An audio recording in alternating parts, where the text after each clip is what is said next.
प्राचीन सास। पल्लवी की शादी कुछ ही दिनों पहले रचित से राजपुर नाम के शहर में हो जाती है। एक दिन पल्लवी की सास इंदु उसे कुछ काम बताती है।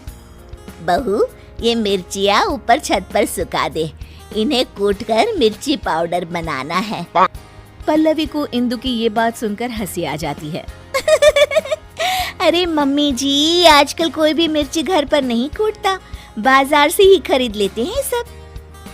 खरीदते होंगे, पर इस घर में पुराने तौर तरीके ही चलते हैं बेटा। अरे पर जब सब चीजें आधुनिक हो गई है तो इतनी मेहनत करके टाइम क्यों वेस्ट करें? ओहो, अच्छा तो घर का काम करना तुम्हें टाइम वेस्ट लगता है? ऐसा नहीं है मम्मी जी। अच्छा छोड़िए, मैं मिर्ची सुखा देती हूँ। अगले दिन पल्लवी नाश्ता बनाकर शांति से अपने कमरे में किताब पढ़ रही होती है। तभी उसकी सास आवाज लगाती है। अरे बहू, बाहर तो आना जरा। जी मम्मी जी, क्या हुआ? बहू, एक काम करो, ये मैदा मैं लेकर आई हूँ, इसे गोंद दो जब तक मैं नहा लेती हूँ। अरे वाह मम्मी जी, आज कुछ स्पेशल बनेगा क्या?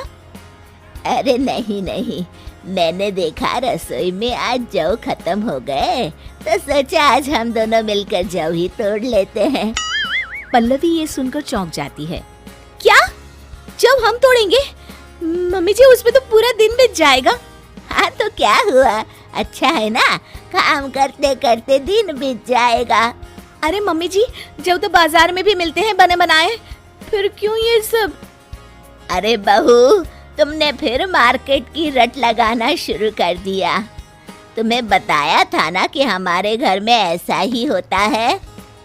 इंदु पल्लवी से पुराने तौर तरीकों से काम कराती थी और पल्लवी जब भी कोई किताब पढ़ने या कोई फिल्म देखने बैठती तो हमेशा ही इंदु उसे कोई ना कोई काम दे देती, जिसमें काफी वक्त लगता था।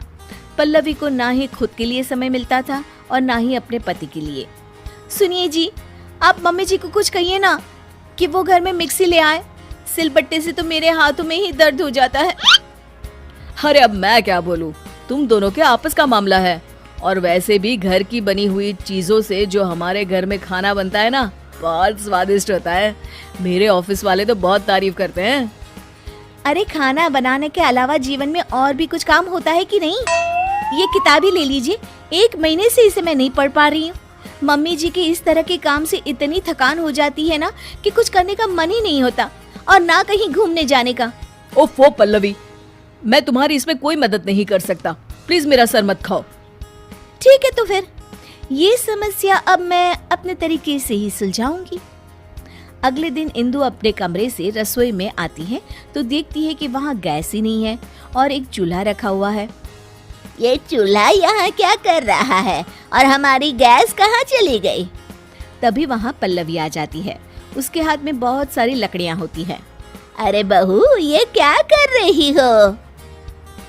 मम्मी जी, मुझे समझ में आ गया है कि पुराने तौर तरीकों से ही रसोई का काम अच्छे से होता है, तो मैंने सोचा क्यों ना हम भी आज से चूल्हे में ही खाना पकाएं।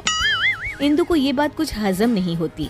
अरे बहू, ये गांव नहीं, यहाँ चूल्हा नहीं जला सकते। क्यों नहीं जला सकते मम्मी जी? हमारे घर में हम कुछ भी करें। चलिए आज हम चूल्हे पे ही नाश्ता बनाते हैं। पल्लवी फूंकनी से लकड़ियां जलाती है और चूल्हा तैयार करती है, पर उसकी वजह से दोनों सास बहुओं को बहुत खांसी उठ रही होती है। अरे बहू, ये क्या बवाल लेके आ गई तुम घर में? मम्मी जी, मैं तो आपके बताए हुए मार्गदर्शन पर चल रही हूँ। दोनों खांसने लगती है। कोई नहीं मम्मी जी,